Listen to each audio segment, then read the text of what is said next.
Look at that. A piece of metal. Twisted all out of shape.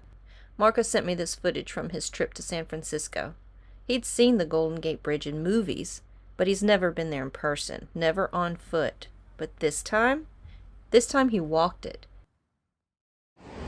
We are approaching the north of the Pacific. East coast to west coast. Gotta touch the other side. So the first stop was the Welcome Center at Land's End. Marco walked through, took it all in. Maps on the wall, history on the panels. The kind of place most people walk through in 30 seconds on their way to the trail. Well, Marco stayed a little longer. First time somewhere new, and you just want to understand where you are before you start walking. He saw the mountains in the distance, the windmills. That's when he knew this wasn't just a walk on the bridge. Queen Wilhelmina Garden, named after the Queen of the Netherlands. The windmill you see here was built to pump water for Golden Gate Park back when the park had no reliable water source. Marco filmed the flowers on the ground, a biker pedaled past on the road, and didn't even glance at the view. That's the thing about living somewhere, right? You stop seeing it. Well, Marco was here for the first time, so he was seeing everything. And then there's this. The sign references Greek classics and garden gnomes. And you know what? Sometimes a thing just asks to be noticed. From the top of the hill looking down, boulders in the ocean, then a replica of Land's End on a sidewalk. A scale model showing the whole landscape, then plaques, maps, signs explaining what you're looking at. The history of who was here before any of the trails, or the gardens, or even the bridge. He started walking toward the water, steps carved into the hillside, and with every step the view opened up even more. This is the first time here, and when you're somewhere new, you don't know what is waiting. And that's really the whole point of going somewhere new.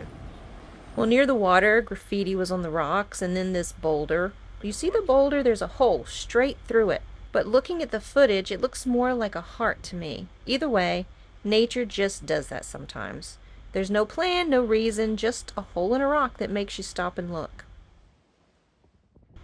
Then he explored a cave. There's graffiti on both sides. He walked straight through and out the other side. And then there it is, his first look at the Golden Gate Bridge in person. Not from a car or on a movie screen, just standing on a trail at Land's End with the bridge right there in front of you.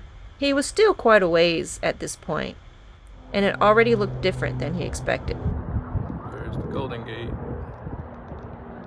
Better shot.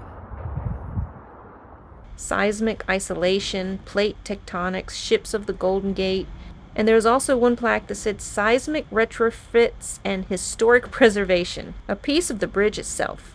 Then he was on the bridge for the first time. The Golden Gate Bridge is 1.7 miles long, but you don't feel the distance when you're looking at the bay. I suppose he expected the crowds, expected the views, and expected to feel small next to the bridge. But here's what he didn't expect to care about. A twisted piece of metal. That column with the ridges, it's a test piece. Engineers bent it on purpose, applied force until the metal buckled, to understand exactly how the real bridge would behave in an earthquake. This bridge isn't just beautiful because of the orange paint and the water and the fog. It's beautiful because it was designed not to fail. Should you go to the Golden Gate Bridge? Absolutely, 100%. But don't just drive across. Get out and walk it. Start at Land's End first. Walk the trails. Find the Queen Wilhelmina Garden. Look at the flowers on the ground. Find that heart-shaped hole in the boulder. Walk through the cave. Read the plaques. If you've got a place like this near you that you keep saying that you'll visit, just go, and I'll see you on the next route.